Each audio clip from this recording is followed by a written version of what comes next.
एक बार फिर से एक्टिव करना शुरू कर दिया है और जम्मू कश्मीर में हाल के महीनों की शांति के बीच एक बार फिर अशांति की आहट सुनाई दे रही है। यानी कि नई खुफिया रिपोर्टों ने भारत की सुरक्षा एजेंसियों को सतर्क कर दिया है।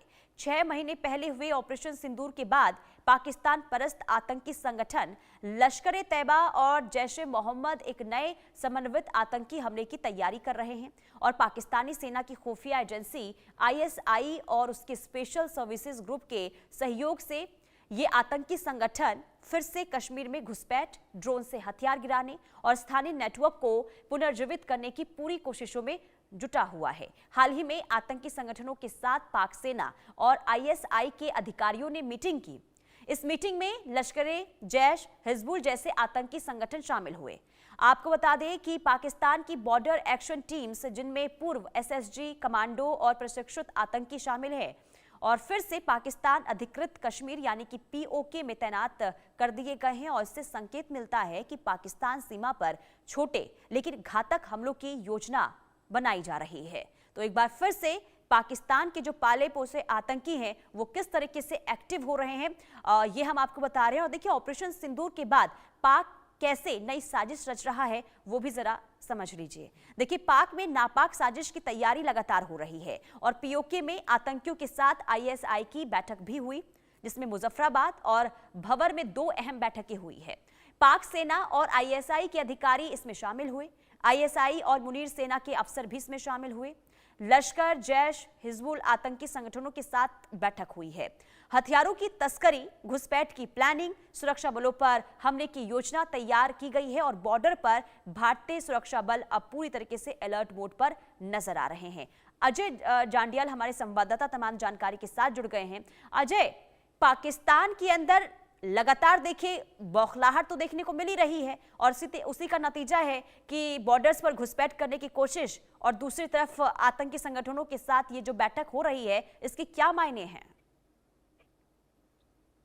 देखिए, एक चीज बड़ी साफ है कि पाकिस्तान बौखलाया हुआ है और इसके पीछे की वजह यही है कि पाकिस्तान जानता है जो उसके अंदरूनी हालात हैं वो एक दिन उसे बिखरने पर मजबूर कर देंगे और अगर उस चीज से बचना है तो कहीं ना कहीं भारत में जो है वो कहीं कुछ ना कुछ हलचल जो है वो करनी जरूरी हो जाएगी। इसीलिए अगर आप देखें तो पाकिस्तान इस तरह के प्रयास कर रहा है और ऑपरेशन सिंदूर के बावजूद, खासतौर पे अगर आप देखें जो जानकारियां हैं कि सरहद पार एलओसी की दूसरी तरफ पाकिस्तान एक बार फिर से आतंकियों को शरण दे रहा है, और ना ही शरण दे रहा है बल्कि इसमें आईएसआई की मीटिंग हुई है और आतंकी संगठन जो जैश है, लश्कर है, इनके साथ मिलकर जो है ये जम्मू कश्मीर में एक बार फिर से हमलों को तेज करने की साजिश जो है वो रची जा रही है। चाहे वो बैट एक्शन हो बॉर्डर पर, जो एसएसजी कमांडोज पाकिस्तान के करते हैं, या फिर आतंकियों के साथ मिलकर, या फिर जम्मू कश्मीर में आतंकियों को घुसपैठ कराकर यहां पर किसी हमले को अंजाम देना हो, तो यकीनन जिस तरह की साजिशें पाकिस्तान रच रहा है वो साफ इशारा करती हैं कि पाकिस्तान की मंशा जो है वो कहीं ना कहीं इस ओर भारत में, जम्मू कश्मीर में हालात खराब करने की है। मगर भारत की तरफ से बार बार साफ किया गया है कि अगर पाकिस्तान सुधरा नहीं और पाकिस्तान की तरफ से कोई भी हरकत हुई तो उसका मुंहतोड़ जवाब जो है वो भारतीय सुरक्षा एजेंसियां देंगी, और उसका मतलब यहाँ पर कोई भी आतंकी हमला होता है तो उसका मतलब सीधे तौर पर जंग माना जाएगा। और पाकिस्तान इसका हश्र बेखूबी जानता है, बाखूबी जानता है कि किस तरीके से पाकिस्तान को ऑपरेशन सिंदूर में नुकसान उठाना पड़ा। ठीक है अजय, बहुत शुक्रिया तमाम जानकारी देने के लिए। और हमारे साथ विदेश मामलों के जानकार अरविंद सिंह तेजावत भी जुड़ चुके हैं। बहुत स्वागत है आपका सर इस चर्चा में जुड़ने के लिए। मेरा सवाल यही होगा, पीओके में एक नई साजिश रची जा रही है, यानी कि आईएसआई के साथ ये जो बैठक हुई है, इसे किस तरीके से देख रहे हैं? क्या साजिश और क्या प्लानिंग हो रही होगी पाकिस्तान की तरफ से? बिल्कुल, जैसा कि आपके संवाददाता उन्होंने बताया अजय जी ना, हम्म। कि वो घुसपैठ की तैयारी कर रहे होंगे निश्चित रूप हम्म। से, क्योंकि पाकिस्तान के जो आंतरिक हालात है हम्म। वो बहुत ही स्टेबल नहीं है, और जनता के ध्यान को डाइवर्ट करने के लिए वो हम्म। भारत की तरफ एक मोर्चा खोलना चाहते हैं। पर ऑपरेशन सिंदूर के बाद में यह इतना आसान नहीं रह गया है, और उन्होंने भारत का अल्टरनेटिव अफगानिस्तान में ढूंढने की कोशिश की कि जैसे भारत से उलझकर वहां की जनता का ध्यान भटकाया जा सकता था। हम्म। अफगानिस्तान पे उन्होंने एयर स्ट्राइक करके यही जताने की कोशिश की।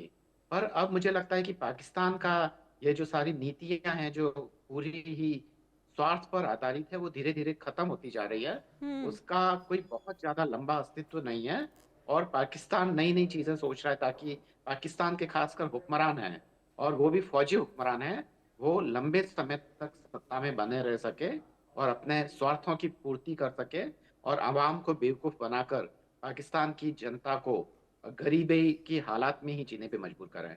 जी। और हमारे साथ चर्चा में कर्नल टीपी त्यागी भी जुड़ चुके हैं, रक्षा विशेषज्ञ हैं। बहुत स्वागत है आपका इस चर्चा में सर, आपका भी। अब देखिए, साजिश रची जा रही है पाकिस्तान की तरफ से, यानी कि ऑपरेशन सिंदूर में तबाही मची है पाकिस्तान के अंदर और पाकिस्तान भी इसे भली भांति जानता है कि कितना नुकसान हुआ है, लेकिन इसके बावजूद भी सबक ना लेते हुए एक बार फिर से जो साजिश रची जा रही है, जो बैठकें लगातार आतंकी संगठनों के साथ हो रही है, इसे क्या समझा जाए देखकर? देखिए, सबसे पहले तो आपका बहुत धन्यवाद कि आपने अपने प्रतिष्ठित चैनल पर और बड़े सम्मानित को पैनलिस्ट के साथ हमें बुलाया। जी सर। इसमें कोई शक नहीं है कि पाकिस्तान साजिश रच रहा है। आईएसआई ने जैश ए मोहम्मद, लश्कर ए तैयबा और हिजबुल मुजाहिदीन के साथ पीओके में बैठक की है और वो बैठक में उन्होंने नए काम किए हैं रिन्यूअल करने के। यानी कि सबसे पहले तो जो उनका एक यूनिट कमांडर मोहम्मद शमशेर है, उसने ड्रोन से रेकी की है। किस लिए? ताकि वो एलओसी में जो गैप थे उनका पता लगा ले। दूसरा, जो बॉर्डर एक्शन टीम है पाकिस्तान की, जिसमें आतंकी भी हैं और फौजी भी हैं, उसको रीडिप्लॉय किया गया है। और तीसरा, 6 महीने हो गए मई में जो हमने ऑपरेशन सिंदूर चलाया था, तो ये आतंकी लोग सब चुपचाप पड़े हुए थे। अब इनको जागृत करने के लिए इन्हें मंथली इंस्टॉलमेंट पैसे देने शुरू किए। ये पाकिस्तान ने किया है। अगर हम उसकी जगह होते तो हम भी यही करते। सवाल हमें ये नहीं है नैरेटिव के पाकिस्तान ये कर रहा है, पाकिस्तान ये कर रहा है। हिंदुस्तान को इसमें एक्शन लेने की जरूरत है। अगर हम वो एक्शन पहले जैसा एक्शन ले तो वही होगा कि वो आतंकी भेजेंगे, उनके 2 आतंकी आएंगे, यहाँ पे हमारा भी एक आध मारा जाएगा और उसमें कई दिन लगेंगे, ज्वाइंट ऑपरेशन होगा।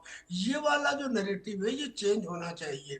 हम अब तक अगर विजय पाते भी रहे हैं तो वो नंबरों के आधार पर पाए हैं, टैक्टिक्स के आधार पर नहीं पाए हैं। मैं सिर्फ 2 बात बताना चाहता हूँ। पहला तो ये कि जब भी कोई इस किस्म की ऑपरेशन होती है तो हम उसके खिलाफ ज्वाइंट ऑपरेशन करते हैं, जिसमें आर्मी और जिसमें पैरामिलिट्री फोर्सेस और पुलिस तीनों शामिल होते हैं। आर्मी का जवान कहता है कि मैं मिनिस्ट्री ऑफ डिफेंस में आता हूँ, पैरामिलिट्री का जवान कहता है मैं मिनिस्ट्री ऑफ होम में आता हूँ, पुलिस वाला कहता है मैं JNK एडमिनिस्ट्रेशन में आता हूँ। यानी कि उनमें तालमेल नहीं हो पाती, इसीलिए वो ज्वाइंट ऑपरेशन कई कई दिन चलती हैं, अक्सर बेनतीजा लौट जाती हैं। फौज का एक सिंपल सिद्धांत है कि ऑपरेशन कोई भी हो, कमांडर एक होना चाहिए। यानी कि इसमें कोई रॉकेट साइंस नहीं है समझने की कि हमारा यूनिफाइड कमांड होना चाहिए अगेंस्ट टेररिस्ट ऑर्गेनाइजेशन। अगर ऐसा ना रहा होता तो क्या आवश्यकता थी कि हम ऑपरेशन त्रिशूल के अंदर नेवी, आर्मी, एयरफोर्स तीनों का एक ऑपरेशन करें? और वो भी इसलिए क्योंकि हमें थिएटर कमांड बनानी है। और थिएटर कमांड इसलिए कि उसमें आर्मी, नेवी, एयरफोर्स एक ही यूनिट के अंदर रहे। So it is the integration which matters. इसमें पहला तो ये पॉइंट है। दूसरा, वहां का जो लेफ्टिनेंट गवर्नर है उन्हें बदला जाना चाहिए। इसलिए नहीं कि मैं उनके खिलाफ हूँ, बल्कि इसलिए कि कश्मीर उत्तर प्रदेश नहीं है। कश्मीर के अंदर ये करीब करीब हमारी 1/3 फौज और पैरामिलिट्री फोर्सेज है। वहां का जो लेफ्टिनेंट गवर्नर है वो एक फौजी होना चाहिए। जिस व्यक्ति को 24 घंटे भी ऑपरेशनल एरिया के ग्राउंड बंकर में जहां आर्टिलरी शेलिंग हो रही हो, एक रात रहने का भी तजुर्बा नहीं, वो सिपाहियों की मनोवृत्ति को नहीं समझ सकता। इसलिए आवश्यकता है कि वहां पे लेफ्टिनेंट गवर्नर बदला जाए, फौजी वहां पे रखा जाए। That's all, back to you. बिल्कुल। लेकिन अरविंद सिंह तेजावत जी, देखिए, पाकिस्तान के अंदर हालात बहुत खराब नजर आ रहे हैं, यानी कि घर के अंदर ही आपकी कमर टूटती हुई नजर आ रही है और आप अलग प्लानिंग पीओके में कर रहे हैं, यानी कि आप देख सकते हैं कि पीओके में किस तरीके से वहां की जो जेनजी है सड़कों पर उतरी हुई नजर आ रही है, लगातार विरोध प्रदर्शन करती हुई नजर आ रही है, और आप भारत के खिलाफ साजिश रच रहे हैं। ध्यान भटकाने की कोशिश हो रही है। भले ही भारत के खिलाफ साजिश रच ली जाएगी, लेकिन क्या जो अंदर हालात बने हुए हैं, जो वहां की आवाम लगातार विद्रोह कर रही है, कि क्या उससे बच पाएगी वहां की सरकार और सेना? पुनीता जी, बिल्कुल नहीं बच पाएगी। और आपका जो कंसर्न है वो मैं समझ सकता हूँ, और बात सच भी है। बात यह है कि कितने लंबे समय तक वो पाकिस्तानी हुक्मरान हैं अपनी आवाम को बेवकूफ बनाएंगे। और जैसा हम्म। कि जो अलग अलग मल्टीपल जो नेशनल टेलीविजन हैं भारत के, उन पे बहुत सारे पैनलिस्ट जब श्रीलंका में पहला विद्रोह हुआ था तभी उन्होंने कहा था कि ये केवल एक शुरुआत है और पूरा दक्षिण एशिया असंतोष से हम्म। सुलग रहा है। और उसके बाद में वो बातें सच भी साबित हुई। हमने देखा बांग्लादेश में सत्ता परिवर्तन हुआ और नेपाल में सत्ता परिवर्तन हुआ, और जी। यकीन मानिए पाकिस्तान भी बारूद के ढेर पे बैठा हुआ है। हम्म। और इसके कुछ कुछ संकेत मिल भी गए थे जब इमरान खान साहब के नेतृत्व में कुछ ये आंदोलन हुए थे, और लोगों ने वहां पे बैरिकेड्स तोड़कर या जो वहां के आंदोलनकारियों को इस्लामाबाद आने से रोकने के लिए जो तमाम ड्रम्स वगैरह लगा के उनको रोका गया। हम्म। वहां के लोगों ने, जो फौजी हुक्मरान हैं, जी। उनके घरों पे जो हमले किए, ये तमाम चीजें ये बताती है कि पाकिस्तान में असंतोष है। उससे भी ज्यादा बड़ी बात यह है कि पूरा जो खैबर पख्तूनख्वा है वो सुलग रहा है। भले ही वहां पे फंडामेंटलिस्ट हैं, पर बावजूद उसके उनमें असंतोष है। और फंडामेंटलिज्म वहीं पनपता है जहाँ पे हम्म। डेवलपमेंट ठीक से नहीं होता है। पूरा का पूरा जो बलूचिस्तान है वो सुलग रहा है, क्योंकि बलूचिस्तान के लोग भी कहीं ना कहीं अपने आप को उपेक्षित महसूस कर रहे हैं। पर हम्म। ये सारे फौजी हुक्मरान हैं, उनको ना तो पॉलिसी बनाने के बारे में कुछ पता है, ना उनको पता है कि अर्थव्यवस्था कैसे चलती है, और विदेश मामलों के बारे में भी उनको कुछ नहीं पता है। इसलिए अमेरिका की गोद में जाकर ये लोग बैठ जाते हैं। एम्बेसी चलाने वाले, वहाँ के बिजनेस हाउसेस चलाने वाले, वहाँ के जितने भी बड़े बड़े कमीशंस चलाने वाले, वो सारे के सारे फौजी हुक्मरान हैं। अगर सारे के सारे फौजी हुक्मरान होंगे जिनकी ट्रेनिंग गोलियां चलाने की है, जिनकी ट्रेनिंग अलग तरीके की है, डिफेंस को लेकर जिनकी एक्सपर्टाइज है, उनको पता है कि फाइटर प्लेन कैसे उड़ाया जाता है, जब वो देश को चलाने लगते हैं जी। तो मुश्किल होना वाजबी है, क्योंकि उनकी उसमें स्पेशलाइजेशन नहीं है, उसमें अनुभव नहीं है। हम्म। और यही कारण है कि भारत ने लगातार यहाँ के जो एकेडमिशियंस की मदद से हमने हरित क्रांति, संचार क्रांति, और तमाम हम एक तरीके से जो हम अंतरिक्ष क्रांति भी हुई हमारे यहाँ पे, और सैम हम्म। पित्रोदा, या चाहे वो अब्दुल कलाम साहब हो, या तमाम जो वर्गीस कुरियन, या MS श्रीनाथन है वगैरह, ये स्वामीनाथन, ये तमाम लोगों ने भारत को एक पॉलिसी दी और भारत आगे बढ़ा। हम्म। पाकिस्तान में वह सब नहीं है। और पाकिस्तान में केवल और केवल वहां पे डेमोक्रेसी के नाम पर एरिस्टोक्रेसी है। वहां के जो हुक्मरान है वो अपने घर पढ़ रहे हैं, उनके बेटे विदेशों में पढ़ रहे हैं, और विदेशों की गोद में बैठे हुए। पहले अमेरिका का एलाई था पाकिस्तान, और अभी भी वह चीन या अमेरिका में अपनी शरण की गुंजाइश ढूंढ रहा है। तो ऐसे में तो किसी भी देश का विकास नहीं हो सकता है।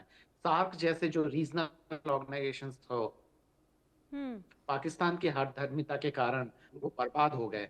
और पूरा ये जो रीजन जो डेवलप कर सकता था पाकिस्तान के इन्हीं हुक्मरानों के कारण, एक तरीके का हम्म। खास तरीके का जो नहीं, असंतोष है पाकिस्तान ने तो कभी वह पनप विकास रहा की है। ओर तो एक ध्यान लंबी दिया चीज ही है नहीं वो। है ना सर, क्योंकि अगर ध्यान दिया जाता तो शायद आज जो स्थिति बनी हुई है खाने पीने को लेकर, ये नौबत नहीं आती और वहां की आवाम सड़कों पर नहीं आज नजर आती। कर्नल टीपी त्यागी सर, जरा आप ये समझाइए, क्या इसे इस तरीके से भी देखा जा सकता है, क्योंकि देखिए अभी हाल ही में प्रधानमंत्री नरेंद्र मोदी ने बिहार की चुनावी रैली में कई बार पाकिस्तान को चेतावनी दी। इसके अलावा रक्षा मंत्री भी बार बार देखिए पाकिस्तान को सचेत और हिदायत देते हुए नजर आ रहे हैं कि अगर हिमाकत कोई की गई तो मुंह तोड़ जवाब दिया जाएगा। तो क्या इसका डर भी हम समझ सकते हैं पाकिस्तान की सेना के अंदर नजर आ रही है, और यही वजह है कि लगातार मीटिंग्स पे मीटिंग हो रही है? यकीनन यकीनन पाकिस्तान को में डर है ऑपरेशन सिंदूर के बाद दिए गए दो बयानों का। एक तो ऑपरेशन सिंदूर में जो नुकसान हुआ वो तो हुआ ही हुआ, इस बात का कि अब अगर कोई एक्ट ऑफ टेरर होगा तो वो एक्ट ऑफ वार माना जाएगा। यानी कि अगर पाकिस्तान ने कुछ किया तो हम तुरंत सर्जिकल स्ट्राइक का वेट नहीं करेंगे, क्विक जी। स्ट्राइक करेंगे। दूसरा, इस बात का कि अब स्ट्राइक करते समय आतंकियों में और आतंकियों के सपोर्टर यानी कि ISI और सरकार, उनमें फर्क नहीं माना जाएगा यानी कि उनको भी आतंकी समझा जाएगा। डर तो ये है। और दूसरी बात ये है, मैं 2 मिनट के लिए विदेश मामलों के जानकार का रोल अख्तियार करता हूँ। जी। पाकिस्तान इस समय जरूरत है उसे पैसे की। पैसा उसे अमेरिका कैसे दे? उसके यहाँ तो खुद ही शटडाउन लगा हुआ है। और अगर शटडाउन ना भी लगा हुआ होता तो वो उसे क्यों दे? वो तब देता जब पाकिस्तान उसकी बगराम एयरबेस जो अफगानिस्तान में है उसे लेने में मदद करता। अब उसे आवश्यकता ही नहीं है उसकी मदद की, क्योंकि हो सकता है कि अमेरिका और पाकिस्तान देखते ही रह जाएं और वो बगराम बेस हिंदुस्तान के पास आ जाए, जी। क्योंकि आज हिंदुस्तान अफगानिस्तान में बेहतरीन काम कर रहा है। बचा चाइना। चाइना भी उसे मदद क्यों दे? क्योंकि चाइना ये कहता है कि भी तुम तो अमेरिका की गोद में बैठे हुए हो, ड्यूअल कैरेक्टर है। और चाइना ने भी मना कर दिया है, क्योंकि आपको कुछ मदद करना नॉन प्रोडक्टिव है, नॉन रिटर्नेबल है। तो अब पाकिस्तान की हालत बुरी तरह से, इकोनॉमिक हालत पहले ही खराब थी, अब इतनी खराब हो गई कि वहां के जो इंजीनियर्स हैं उन्होंने एयरपोर्ट के ऊपर क्या नाम फ्लाइंग सर्टिफिकेट देना बंद कर दिया, और लिया जा पीआईए की जो उड़ाने हैं वो सब रद्द कर दी गई हैं। ऐसी परिस्थिति में जब कुछ नहीं बचता तो एक लास्ट हथियार बचता है कि मैं अपनी आवाम का ध्यान कैसे भटकाऊं, लिहाजा बॉर्डर के ऊपर कुछ हरकत करूं। तो ये जो वो कर रहा है वो मरता क्या ना करता वाली स्थिति है।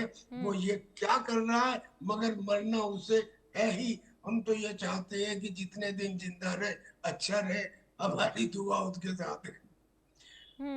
बिल्कुल। कि हैरानी की बात ये भी है ना कि नुकसान इतना हुआ, अब लगातार देखिए जवाब भी दिया जा रहा है पाकिस्तान को, और आतंकी संगठनों को भी किस तरीके से देखिए आतंकी ठिकानों को भी ध्वस्त किया गया था ऑपरेशन सिंदूर के दौरान। नुकसान हुआ, लेकिन इसके बावजूद भी पाकिस्तान संभलने को और समझने को तैयार नहीं है। लेकिन इसमें एक और सवाल मेरा ये होगा कि जो तैयारी इस वक्त पाकिस्तान के अंदर देखने को मिल रही है, जो बैठक हो रही है, उसके बाद काउंटर स्ट्रैटेजी भारत की क्या हो सकती है सर?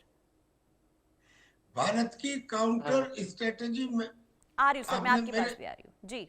मेरे हाँ, भारत की काउंटर स्ट्रेटेजी में मैंने 2 पॉइंट बताए।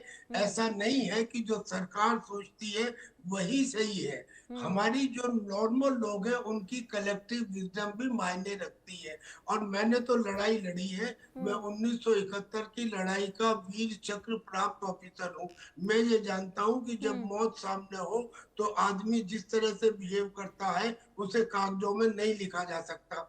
लिहाजा ये सोच के मैंने अपनी हिंदुस्तान की स्ट्रेटजी के बारे में 2 सुझाव आपको दिए। पहला तो ये दिया कि ये जो कमांडर है यूनिफाइड कमांड होनी चाहिए, joint operation of army, paramilitary forces and police. This should come under one commander, not 3 commanders. Reason हजारों में, लेकिन ये निष्कर्ष है। और दूसरा ये कि वहां का जो लेफ्टिनेंट गवर्नर है वो फौजी होना चाहिए। अगर आप ये 2 काम करें तो आपको 6 महीने के अंदर, बल्कि 3 महीने के अंदर रिजल्ट दिख जाएंगे। और स्ट्रेटेजी में, काउंटर स्ट्रेटेजी में 2 और पॉइंट बताता हूँ। जी। जितने ये अभी कोशिश कर रहे हैं कि हम रैकी करने हैं, शमशेर मोहम्मद ने रैकी की है ड्रोन से, ये बॉर्डर पे गैप ढूंढ रहे हैं, वहां से आते हैं आतंकी। मैं कहता हूँ कि 60,000 सिपाही भरी जवानी में हिंदुस्तान में हर साल रिटायर होते हैं। उनमें से जो कुछ को वहां पे थोड़ी बहुत जमीन देके बॉर्डर इलाके पे बसा दिया जाए, और अगर पूर्व सैनिक वो बच जाता है जो कर्तव्य निष्ठा, अनुशासन और ईमानदारी का प्रतीक है, मजाल है कि उनके बसने के बाद कोई आतंकी या कोई ड्रग स्मगलर घुसपैठ कर पाए, यानी कि ये प्रॉब्लम जड़ से खत्म हो जाएगी। और लास्ट पॉइंट ये कि अब हमें अपनी स्टैंड ऑफ कैपेबिलिटी का इस्तेमाल करना चाहिए। पहले नहीं थी हमारे पास, आज हमारे पास 5 हेलीकॉप्टर है, आज हमारे पास राफेल है। हम अपनी सीमा में रह के ही उन लॉन्च पैड को, जिनके लैटिट्यूड और लॉन्गिट्यूड और पूरे कोऑर्डिनेट्स हमारे पास है, अपनी सीमा में रह के ध्वस्त कर सकते हैं। हमें कौन रोक रहा है इस बारे में? भाई हमने वैसे भी तो भावलपुर में, मुरीद के में और कोटली में किए थे। ये भी पीओके के अंदर जो है उनको तुरंत रद्द करें, बातचीत करने की आवश्यकता ही नहीं। क्योंकि आतंकियों को मारना कहीं भी किसी भी रूप में, ये G20 की मीटिंग में हम सब देशों के सामने तय कर चुके हैं और सबने उसके ऊपर साइन किए हैं। लिहाजा इंटरनेशनल कम्युनिटी हमारे खिलाफ चू भी नहीं कर सकती। ठीक है, लेकिन अरविंद सिंह सर, मैं आपसे ये समझूंगी कि देखिए अभी टीपी त्यागी सर ने ये कहा कि अब चीन ने तो हाथ पीछे खींच लिए हैं, क्योंकि चीन की तरफ से ये कहा जा रहा है कि आप तो अमेरिका की गोद में जाकर बैठे हुए हैं, क्योंकि हमने ऑपरेशन सिंदूर के दौरान देखा था कि जिन हथियारों के जरिए अटैक किया गया था वो कहीं ना कहीं चीन से मदद पहुंचाई गई थी। ऐसे में अगर किसी भी तरीके से पाकिस्तान की ओर से साजिश रची जाती है तो अब कौन होगा जो पाकिस्तान का साथ दे सकता है? देखिए पुनीता जी, मुझे लगता है कि अगर हम ये कहें कि चीन ने हाथ पीछे खींच लिए हैं, तो मुझे लगता है कि बहुत जल्दी निष्कर्षों पे पहुंचना होगा। हम्म। क्योंकि जो इंटरनेशनल पॉलिटिक्स होती है, डिप्लोमेसी वगैरह हम्म। जैसे काम करती है, वो बहुत ही अनप्रेडिक्टेबल होती है। चीन अपना हम्म। फायदा देखेगा हम्म। कि पाकिस्तान का साथ देने से भारत कमजोर हो रहा है या नहीं, और इससे भारत चीन के खेमे में जाने के लिए मजबूर हो रहा है या नहीं हो रहा है। चीन हम्म। का सिंपल सा कंसर्न यही है। तो ये है पाकिस्तान को लेकर जो हमारी जो दूसरी स्ट्रेटजी, मुझे लगता है कि फौजी हुक्मरानों को शायद लेफ्टिनेंट गवर्नर बनाना कश्मीर का, या वो नहीं होगा, क्योंकि मैं ये इसलिए भी कह रहा हूँ कि तमाम जो नॉर्थ ईस्ट के जो गवर्नर्स होते हैं, वो हम्म। नॉर्मली फौजी हुक्मरान ही होते हैं, चाहे अरुणाचल प्रदेश में हो। और हम्म। एक तो मेरे इनविटेशन पे जो नागालैंड के जो पहले गवर्नर थे, वो मेरे डिपार्टमेंट भी आए थे, हम्म। और यहीं रुके थे, यूनिवर्सिटी में ही रुके थे, यहाँ हमारे यहीं पर रुके थे। तो मैं काफ़ी अंदर से जानता हूँ उन तमाम चीज़ों को। तो ये है कि अ, ऐसा करके मुझे लगता है कि जो पहले से ही जो जनता सुलग रही है, उनको हम ये कहें कि देखो हम आपको जबरदस्ती दबा के, जो कि पाकिस्तान में बेसिकली हो रहा है, तो ये हम्म। एक तरीके का संदेश तो ठीक नहीं जाएगा। हम्म। तो मैं ड्यू रेस्पेक्ट मतलब ये बात कहना चाहता हूँ। जी। तो हाँ, हम्म। तो एक ये बात तो है, पर त्यागी साहब की वो बात बिल्कुल ठीक है कि पाकिस्तान क्या करता है, हम ये नहीं तय कर सकते हैं। वहाँ के हम्म। फौजी हुक्मरान ने वहाँ का अपना जो सिस्टम है, जो वहाँ की सरकार का एक प्रकृति है, हम उसको बदल नहीं सकते हैं। तो हम यही कर सकते हैं कि ऐसी कोई नापाक हरकत होने पे हम उसका जवाब दे सकते हैं। और हम्म। भारत की नीतियों में लगातार परिवर्तन है। अगर जी। हम नेहरूवियन ईरा से देखें, जब ये हम सोचते थे कि फौज की कोई जरूरत ही नहीं है, तब हम्म। से शास्त्री जी के जमाने में हम देखें कि हमने उनको हराया, पर जो जीती हुई जमीन है वो वापस लौटा दी। हम्म। उससे एक कदम हम इंदिरा जी के समय गए कि हमने पाकिस्तान के दो टुकड़े कर दिए। और उसके बाद में ऑपरेशन सिंदूर के बाद भी बहुत फर्क आया है। भारत ने तय कर लिया है, भारत का जो डिटरेंस पावर है वो काफी बढ़ गया। अब उसकी प्रतिरोधी ताकत पहले से काफी बढ़ चुकी है। पाकिस्तान को अब ये डर है कि अगर हमने कुछ किया तो उसके कॉन्सिक्वेंसेस हैं। वो ऐसा नहीं था कि जनरल जिया के टाइम में आतंकी कुछ भी करके ठीक चले है। जाते थे। हम्म। तो जी, वनीता जी, तो मुझे लगता है ठीक कि